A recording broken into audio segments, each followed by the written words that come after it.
I don't want to see a useless old woman here while I'm pregnant, Brittany said, without looking up from her phone screen. I saw Eric nod. Slowly, without words. Something inside me cracked, like porcelain under a heavy boot. You should look for another place to live, Mom, he added. His voice was as flat as a weather forecast. Only it wasn't rain. It was expulsion. My name is Margaret Evans. I'm 65. I'm a widow. I've worked as an insurance agent my whole life. And I can calculate a mortgage in my head faster than some people can find their keys in their bag. 6 months ago, I sold my cozy home to help my son buy their first home. I moved into their garage, paid rent, cooked, and did laundry. And now it turns out I'm in the way. Or I was. If you've ever helped your family at the expense of your own comfort, and then suddenly found yourself superfluous, this story is for you. Write in the comments what you had to go through. And be sure to click subscribe. Believe me, it only gets more interesting from here. The plate in my hand trembled, and the ladle caught on the edge of the pot. The broth splashed onto the stove, hissed, and flowed like something offensive, spreading across the surface. Brittany stood in the kitchen doorway, her hands on her hips. We need to clear out the garage by the weekend. I've already picked out the color for the nursery walls. My fingers clenched so tightly that the spoon bent. You promised it was temporary, I exhaled, not recognizing my own voice. Eric stood next to the refrigerator, avoiding my gaze. Brittany is having a hard time. She needs to rest, not... Well, you know. Yes, I understood. They ate my food. My hands did all the washing. And my money helped them move in here. And now I was getting in the way of the interior design. He said the word mom as if it were an inconvenience. Maybe you should look for something in the senior complex? With a pool, a knitting club. I looked at my son and searched for the boy who once fell asleep on my chest, hugging a stuffed lion. Now his face showed only fatigue and relief, as if getting rid of me meant that everything was finally in its place. I didn't let the tears come, but my fingers were frozen, as if I were standing without gloves on cold concrete. Where should I go? Brittany took out her phone and without looking replied, "That's not our problem anymore, Margaret." And in that silence, quieter than silence, when even the pot had stopped hissing, I simply said, "Okay." The smell of roasted chicken wafted from the oven as if nothing had happened, as if the house wasn't about to spit me out. Brittany was scrolling through her phone, reclining on the sofa, her stomach taut under her gray t-shirt. Eric was washing the dishes, buried in the sink, as if dirty plates could save him from conversation. "You understand, right?" she asked, without looking up from the screen. "Yes," I replied, and that short word sounded too calm. My shoulders were stiff. I couldn't bend or relax. I continued cutting the salad, the knife sliding over the tomato with the indifference of a surgeon. A clock with a white face ticked on the wall, my housewarming gift. Silly. I had spent so long choosing it. "You always said you wanted comfort and quiet," Eric said without looking up. "Now you'll have your quiet." I nodded like you nod to nurses when they give you an injection, in advance so as not to show how much it hurts. They both acted as if they were sending me on vacation, not kicking me out. I remained silent. Not because I agreed, but because words are a luxury I no longer want to waste on ungrateful people. The salad was almost ready when Brittany, still without looking up, added, "We're not bad people. It's just that time changes everything." They didn't notice me smiling behind their backs. The old suitcase snapped shut with a click, like a final argument that no one wanted to hear. I ran my finger along the zipper, slightly rusty but still stubborn. Jack and I had taken it on our first trip together. Back then it smelled of the sea and mint gum. Now garage dust and unspoken words. "Are you sure you can handle this on your own?" Eric asked, standing shyly in the doorway.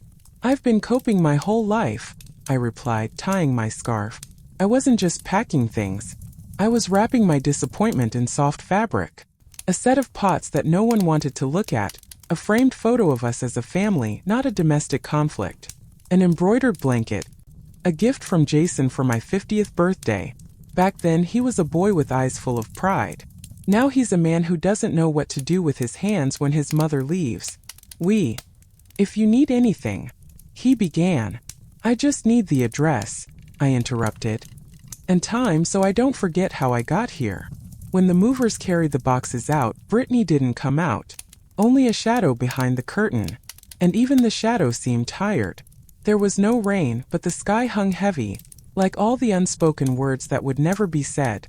I got into the car, closed the door, and allowed myself to take a deep breath. A new door. And only my key. The phone rang just as I was arranging my books alphabetically, an old ritual to bring order to my mind. The screen flashed an unfamiliar number.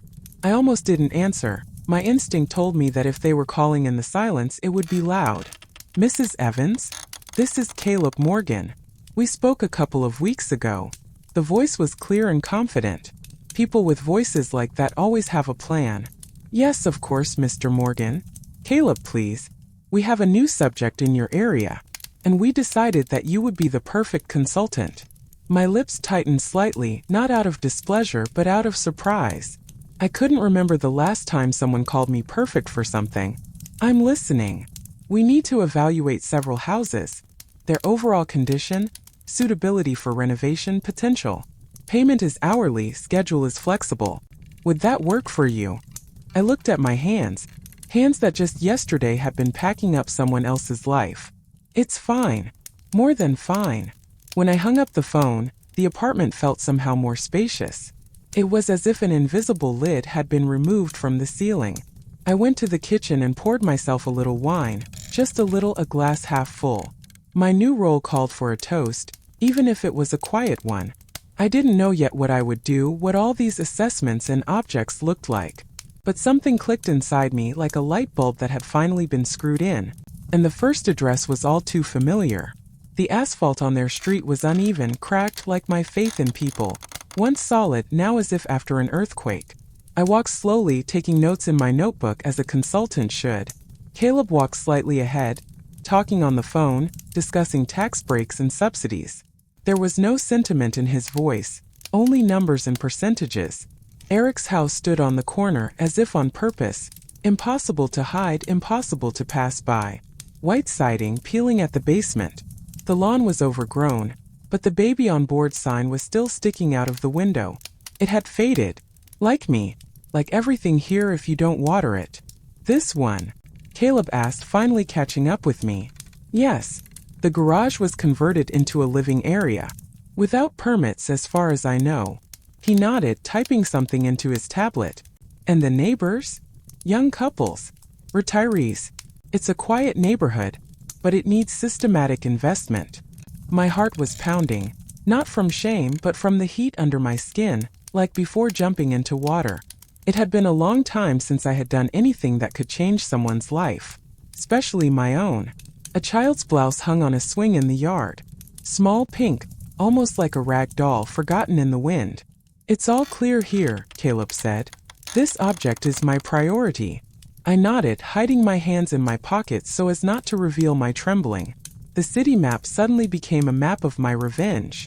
Caleb walked into the coffee shop looking like a man accustomed to making decisions, not asking questions. His suit fit him perfectly like armor. He placed a tablet in front of me and got straight to the point. We're ready to buy the house on Elm Street. $430,000. Closing in a month. I took a sip of coffee. It had already cooled down, but now it didn't matter. Memories flooded my mind. Eric with a bottle of beer on the porch, Brittany hanging wet towels right in the kitchen. The fabric dripped onto the tiles like time. Is it profitable? I asked as if I didn't know. Caleb nodded. Very. For them and for us. But more so for us. I could have said, maybe they're not ready. Or, give them a chance. But my tongue wouldn't move. Make a formal offer. Through me. He raised an eyebrow. Are you sure? I remembered how Brittany once said, you're here temporarily. As a guest. Absolutely. Caleb began filling out the form. His fingers moved quickly, as if sealing destinies. Garage without permission? No. Fine. We'll mention it. Politely. But firmly. He handed me the pen, and the metal felt cold despite the sunny day. Everything inside me froze, like before a fall that could no longer be avoided, but there was no fear. Only clarity. I just signed the paper. My knees trembled slightly as I got out of the car and headed for their porch, as if I were walking on thin glass that I myself had helped to lay. Caleb walked beside me, confident and silent, holding the folder with the offer in his hand like a surgeon holds a scalpel.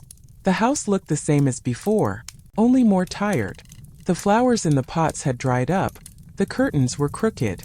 "Are you sure you want to be the one to hand over the documents?" he asked quietly. I nodded. Who else but me? Eric opened the door. He had stubble on his face, wrinkled pants, and looked like he hadn't slept in a day. "Mom!" He blinked, looking at us both in disbelief. "Hello," Caleb began. "I'm Caleb Morgan from Morgan Properties, and this is Margaret Evans, our consultant. We'd like to discuss a business proposal." "What the?" Eric began, but Brittany was already appearing behind him. "What's going on? Who are these people?" She saw me and froze. The surprise on her face gave way to layers of irritation, confusion, and anxiety. "What is she doing with him?" Brittany asked, no longer hiding her irritation. "I'm working with him," I replied calmly. "And we came to discuss your house." "Our house?" Eric asked, shifting his gaze from Caleb to me. "Do you have a couple of minutes?" Caleb asked. "We've prepared a preliminary offer." And then her face turned white as chalk. The phone rang as soon as I closed the door behind me. The screen read Eric. I put my bag by the door, kicked off my shoes, and went to put the kettle on. Let him hang there. He rang a second time, then a third. On the fourth ring, I finally answered. "Mom, you can't do this." "I can," I snapped, pouring tea into a strainer. He spoke quickly, incoherently, like someone who realized too late what he should have said earlier. "We didn't know you were working with these people. Do you want to kick us out? You know we don't have any other options right now." Brittany is nervous. The baby is about to. "Eric," I interrupted. "Were you nervous when I was living in your garage? When I was washing your sheets and ironing your shirts? That's different. Back then we..." He fell silent, as if he had forgotten his reasons. "I was temporary. You said so. Remember?" The kettle whistled, as if the water was angry on my behalf. "Please, Mom. Help us. Find a way out." "I've already found a way out. For myself." He fell silent, and in the background someone slammed a door, as if the world was also falling apart at the seams. "You're not angry, are you?" he whispered. "You don't want revenge, do you?" "No, Eric. I just don't want to be convenient anymore." I hung up the phone, and the tea tasted better. The phone call caught me in a moment of silence, the kind that smells of rain and surprises. "Mrs. Evans? This is Carolyn Blake from First Oak Bank's Mortgage Center." I tensed up, not recognizing the name right away. "Yes, hello. Your son, Eric Evans, listed you as an emergency contact on his loan application." Loan. That word sent a chill down my spine. He said that, as a construction professional, you are willing to take on the process of obtaining permits and paying for part of the work. I put down my cup. It clinked, not from the impact, but from the trembling of my fingers. "Excuse me, what?" "That you will oversee bringing the facility up to standard." The room felt cramped. I couldn't breathe. "Miss Blake," I said cautiously, "I'm not in construction. I used to be an insurance clerk. And right now, I'm not obligated to cover anyone's mistakes." "I understand. It's just that Eric assured me that you had already agreed on everything with the contractor." Once again, I was being written into a script where my role had been written without my consent. I looked at the tea, which had grown cold, like trust. "He was mistaken," I said. "I'm no longer involved in their project."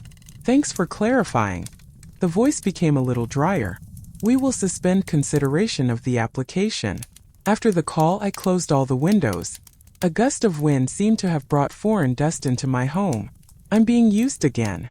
Only this time without being asked. He came without calling, with the face of a child who had been denied access to the carousel. I saw him through the peephole but didn't open the door right away. I wanted him to stand in the wind for a little while. "Mom, did you talk to the bank?" "I did." He frowned. "And what did they say?" "The truth." Eric crossed the threshold, as if he wanted to be inside, but already knew it would be cold inside. "You could have discussed it with me first." And you could have discussed it with me when you wrote my name in the lie? When you said that I would take care of the repairs, pay for them, and save you again. He lowered his eyes, his shoulders slumped. We were just scared. We don't know what to do. My palms became sticky and my heart pounded like a bird in a box, alive and tired. Do you know what's the scariest thing? It's not that you kicked me out. It's how easily you did it. That's not true, he whispered. We were under pressure. Brittany was worried. You too? Worried? While I washed your dishes and cooked meals you didn't thank me for. While you stayed silent when she called me a burden. He didn't answer. He just stared. At the floor. At my wall. Anywhere but my eyes. It hurts me, Mom. Great. Finally, we have something in common. I'm not angry. I'm just not blind anymore. They came with a pie. As if sugar could glue together what had cracked in the concrete. We just thought, maybe you'd like to have dinner with us? Mrs. Wilson held the box like a bomb. I let them in. Not because I wanted to, but because I knew how to be polite. Mr. Wilson took off his coat and looked around my new kitchen. It's cozy in here. It's not the furniture that makes it cozy, I said. They exchanged glances. Too quickly. As if they had rehearsed it. We understand that the situation is tense, he began. But perhaps everything can be resolved with words. I nodded. Words were what they had surrounded Amanda with since childhood. Like pillows. You're special.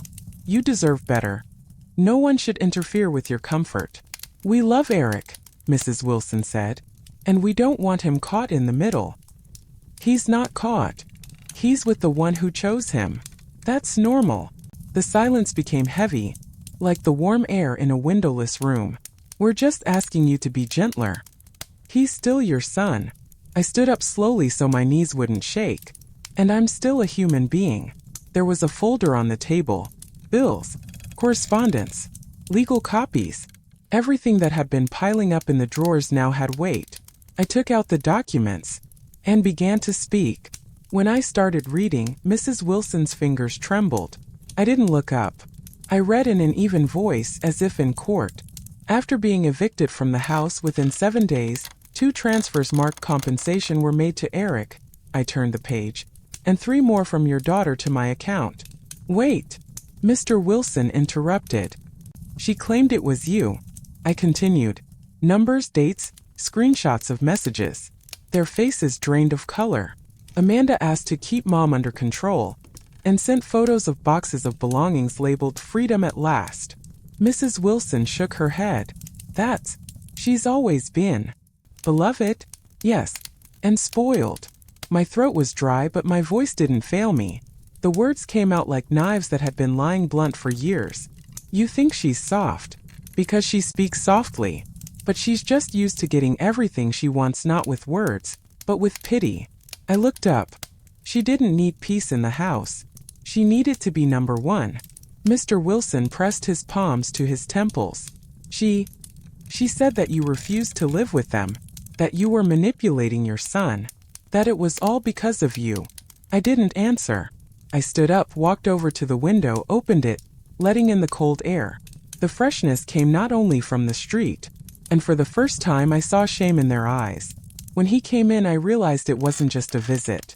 His gaze was too direct. He closed the door too quietly. Mrs. Clark, may I ask you a few clarifying questions? I nodded. My hands clenched the mug like an anchor. He sat down opposite me and took out his tablet. There was no curiosity in his eyes. Only algorithm. You previously lived at. He named my old house. Yes. Your son is Jason Clark. I nodded again. Your daughter-in-law is Amanda Wilson. I nodded.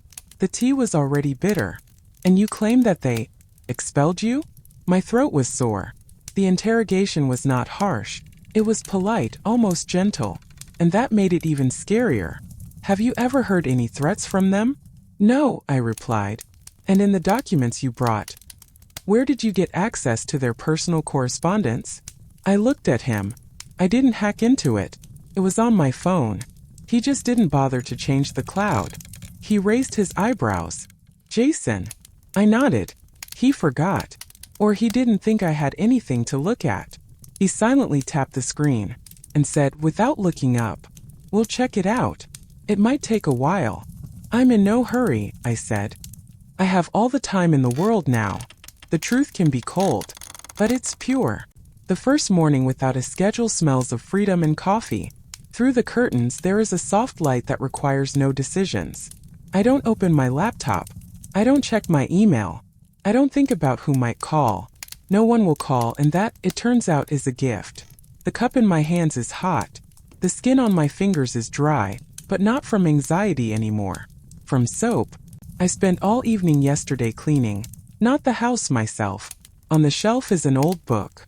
The one I didn't finish reading when Amanda made a scene with the spoons and the unwashed window. Now it's with me again, this story. I read a paragraph at a time, slowly, as if learning to savor it. The page rustles under my fingers like morning sand. There's a new tablecloth in the kitchen. Not out of pity, out of respect for myself. "It's crazy, you're just living," my neighbor said yesterday when she noticed me throwing away plastic containers. I smiled. She doesn't know that each one was like a hook. Empty boxes with the past. I threw them away. Not things. Permissions. Outside the window, someone is calling a dog. A woman's voice, melodious. The dog doesn't listen, but it doesn't run away either. On the wall is a clock that hasn't been wound in a long time. Let it stand. I don't want to count the time. It no longer weighs on me. I just am. Here. In the chair. With the wind touching my neck. Silence was no longer the enemy. When the door opened, I already knew who was behind it. Not by the sound of footsteps, but by the silence. That special, awkward silence like before confession. Jason stood with his shoulders slumped, Amanda slightly behind him, as if waiting for a command. I didn't invite them in. They came in on their own. We wanted to talk," he began and paused. The chairs were empty, but I remained standing. Everything inside me tightened as if from the cold. Not from anger, but from the anticipation of pain. "We didn't know it would go this far," Amanda added, looking away. Her hands twisted the strap of her bag. "Really? You didn't know." I didn't say it, but the tremor in my fingers betrayed the thought. "We're sorry, Mom." For the first time in many years he called me that. And it didn't warm me. It burned me. He talked about childhood, about pressure, about things I hadn't seen. And I heard the clock ticking too loudly. Every word was like a drop on a stone, but not on me. On the wall. Between us. "We want to fix everything," Amanda said and put an old photo on the table. It was me, Jason, and that winter when he still believed. She thought it would help. But the past cannot be healed with pictures. And wounds do not disappear if you cover them with a frame. I looked at them, at myself in the window glass, and realized that forgiveness is not amnesty. I was afraid of extraneous noise, and now I was creating it myself. The kettle was boiling in the kitchen. The radio was muttering the forecast in a low voice. Sam was laughing in the other room. Ryan had the day off. Family. That word used to cut like sandpaper. Now it sounded different. "Mom, did you put honey in mine?" He poked his head out from behind the doorframe, looking funny in his pajama shorts. "Of course. You hate sugar." The habit of caring was like an old wound that had suddenly become a gift. There was a plate of oranges on the table. I cut one open, the juice running down my fingers. In the past, such stickiness would have annoyed me. Today it was the opposite. "Can we go to the park?" Sam asked. I nodded and something clicked inside me. I wasn't just watching life. I was participating in it. Ryan walked in, feigning indignation. "I'm out for milk, and you're already planning a walk without me?" Sam and I exchanged glances. A smile, a shared conspiracy. In this new version there was no guilt. Only choices. And steps I took on my own. When the door slammed behind us, I looked at the street. Just as I had once looked at my son. This time from zero, not from minus. The smell of paint, the last chord of someone else's past. When I entered, the house already smelled fresh and empty. There was almost no furniture left.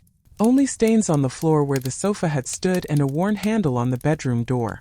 Jason and Amanda were packing the last boxes. "Mom, are you sure?" "I don't ask myself that question anymore," I replied. The certainty came not with the decision, but with the consequences. The corner between the kitchen and the living room was where Sam took his first steps. I involuntarily ran my finger along the wall. It was cold. Do you want to take anything with you? Amanda asked quietly. I shook my head. I already have. Myself. I used to cling to this house as if it were my roots. Now I realized they were my chains. Ryan was waiting in the car. Sam was flipping through comics in the back seat. The sun was blinding, just like the day we returned to this street. Well, that's it, Jason exhaled. It's signed. I looked at the sold sign stuck in the lawn. No one hugged or cried. Just silence. The house was just walls now, not a fortress. A scream pierced the air as if life itself had burst out of the silence. I stood at the door, clutching the fabric of my robe until my fingers went numb. Inside, everything was sterile white, like a morning that hadn't yet decided to dawn. Ryan held me by the shoulders, and for the first time in a long time his hand was shaking. Not from fear, from excitement. It's okay, he whispered, but his voice was broken, like a schoolboy's in his first singing lesson. The world became smaller. It narrowed down to one window, one bed, one child's breath. Amanda was pale but alive, tired and silent, like the shore after a storm. The nurse pressed a tiny bundle to her chest, then turned to me. Would you like to hold her? I approached slowly, as if to an altar. I took the warm, trembling creature into my arms, smelling of new beginnings. Her little fingers clenched around my index finger. Not a grasp, but a grip. As if she were clinging to me, to this world. Hello, sweetie, I whispered. My voice broke. Welcome. Silence fell again. But it was no longer empty. She reached out to me, as if she knew. I was afraid they wouldn't ask me, and I was afraid they would. A name is like an anchor, or like a bullet. Depends on who says it. Amanda looked at me, for the first time not as a threat but as someone who had a right. We can't agree, she said wearily. Can you help? Ryan raised his eyebrows but said nothing. He knew that a name wasn't just a sound. It was a choice. And it was a memory. We went through dozens. Leia, Emma, Grace. They all seemed foreign, like ready-made apartments in a catalog, comfortable but not yours. I nervously tugged at my sleeve, my fingers trembling, but inside the right word was already forming. Evelyn, I said. Silence. Then Amanda nodded. Beautiful. Why? I didn't explain that it was my grandmother's name, that she also raised strangers, that she had a voice that could heal. Let the name just live. Without baggage. The baby lay between us, sleepy but already our own. She yawned, stretched out her hand, and the world became a little quieter. A name is not about honor. A name is about opportunity. I am not the hero of this story, nor am I the victim. Just a person who realized in time that continuing was more painful than stopping. Evelyn slept with her nose buried in her soft panda pajamas. I sat on the floor, leaning my back against the wall, listening to her breathing mend my cracks. Amanda and Jason had changed, or maybe I had started to see them differently. We didn't become closer, but we learned not to rub salt in each other's old wounds. Are you coming for Christmas? Amanda asked as we said goodbye. I smiled. Sometimes absence is also a form of care. A mug with a chipped rim remained in the kitchen. Once I almost threw it away. But then I realized that there was more truth in that crack than in new dishes. We are all like that. Glued together but strong. If we know how to admit it. No one is obligated to save anyone else. Especially those who drown you in return. I went through guilt, shame, and anger. Not for them but for myself. And I came out the other side. Without loud goodbyes. Without final hugs. But with clarity in my heart. I don't know what will happen next. But now I know that you can't save someone if they don't call you. Sometimes the best way to love is to leave on time.